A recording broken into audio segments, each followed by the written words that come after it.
Olá, tudo bem? Nesse vídeo irei fazer a resenha do clássico norte-americano O Apanhador no Campo de Centeio, sem spoiler, do autor Jerome David Salinger.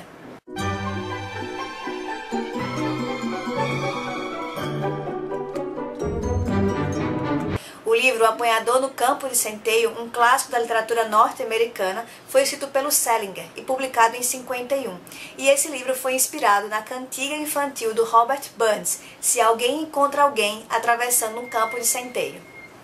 Mas eu vou parar por aqui e não vou explicar o porquê que o título se chama assim para não dar spoilers para vocês. Mas eu gostaria de frisar que foi um dos melhores livros que eu li esse ano, totalmente me surpreendeu, não tinha tantas expectativas sobre ele e de certa forma ele foi inovador por colocar como um personagem principal um jovem que vivencia a adolescência. Nessa época em que foi escrito, o jovem era uma categoria inferior, ele nem era criança, nem era adulto e ele não tinha tanta ou quase nenhuma, para assim dizer, representatividade na literatura.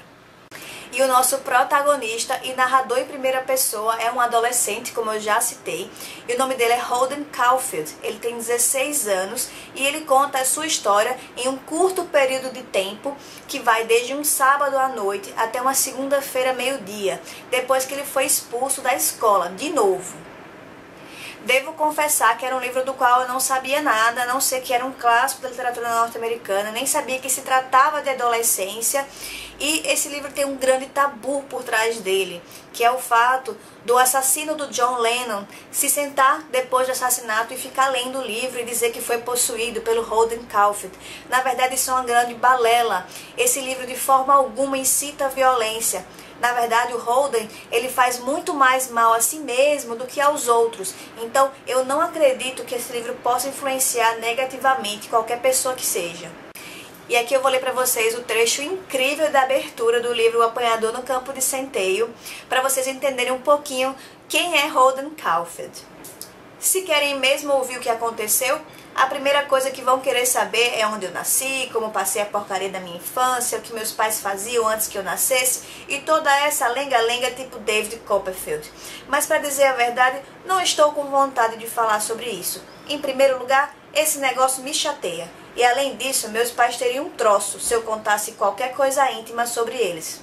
Você pode depreender então desse pequeno trecho que eu li que a linguagem do Holden é a linguagem própria do adolescente, sem firulas, cheia de gírias, e ele demonstra através da sua linguagem todo o seu descontentamento com a vida. Sério, no duro, como diria o próprio Holden Caulfield, eu fiquei com pena dele, eu não consegui sentir raiva dele, como eu vi várias outras pessoas em outras resenhas falando que não gostou do livro, porque não gostou do personagem, porque achou ele muito negativo, que ele reclamava de tudo. Na verdade, eu achei que ele tinha muito baixa autoestima, ele se comparava muito com os irmãos, que para ele são pessoas excepcionais, da quais inatingíveis, muito melhores do que ele. Ele tem esse grande trauma desse irmão que faleceu jovem com leucemia, e eu percebi nas entrelinhas que ele até preferiria que tivesse sido ele, que tivesse morrido no lugar do irmão. E a irmãzinha mais nova também é uma pessoa que ele admira muito, uma pessoa de quem ele gosta, assim como também do seu irmão mais velho, apesar dele não gostar tanto do irmão mais velho quanto do Alan e da irmã mais nova. Esse irmão mais velho, ele era escritor de contos e agora é roteirista de Hollywood. E ele acha que esse irmão se vendeu, que ele os abandonou indo para Hollywood e que vendeu os seus princípios. O Holden, ele é irônico, sarcástico, engraçadíssimo. Eu bolei de rir em várias situações. Ele é um mentiroso crônico também. Então, às vezes, sem sentir, ele acaba mentindo, inventando uma mentira atrás da outra. E a mentira vai ficando mais complicada. Tem uma hora, inclusive, das mais hilárias, que eu ri ele contando que tinha se acidentado e machucado o clavicórnio, qualquer que seja esse local. O Holden também é um garoto ingênuo, um garoto daqueles que só tem tamanho, sabe?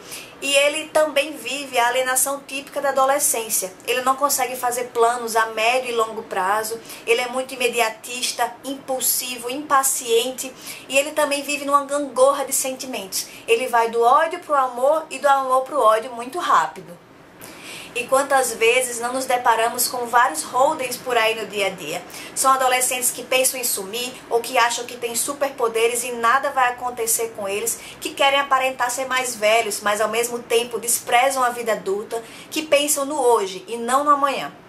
Superficialmente poderíamos taxá-lo somente como um rebelde sem causa, um James Dean da vida, viciado em cigarro, em bebida, mas ele é muito mais que isso, ele é um personagem bastante complexo. E na minha concepção, o maior problema do Holden é que, apesar dele ver os problemas da sociedade, ele não se preocupa em combater, ele não preocupa-se em mudar o mundo e mudar o ambiente em que vive. E muitos dos problemas do Holden envolvem a falta de comunicação. Ele não consegue se comunicar bem nem com seus semelhantes, os seus colegas e a sua namorada, mas muito menos ainda com os seus pais e seus professores. Eu consigo perceber que até com a sua irmã, uma pessoa que ele ama muito, ele ainda tem dificuldade de conexão. E assim ele não consegue expressar os seus pensamentos e a sua angústia.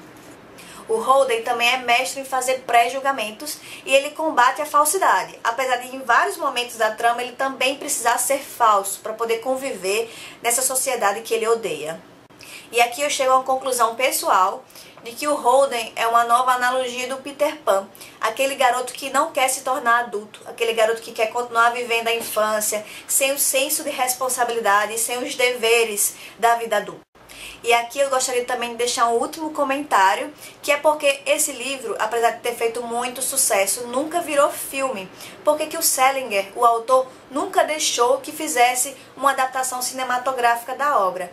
E a minha opinião é de que o Holden, o nosso protagonista, narrador em primeira pessoa, odeia o cinema. Ele odeia o cinema também porque foi o cinema que roubou o seu irmão, que o levou a Hollywood e que de certa forma degradaria a sua história. Então, na verdade, o Salinger nada mais do que respeitou a vontade do seu personagem principal, que de forma alguma iria gostar que sua história se transformasse num filme.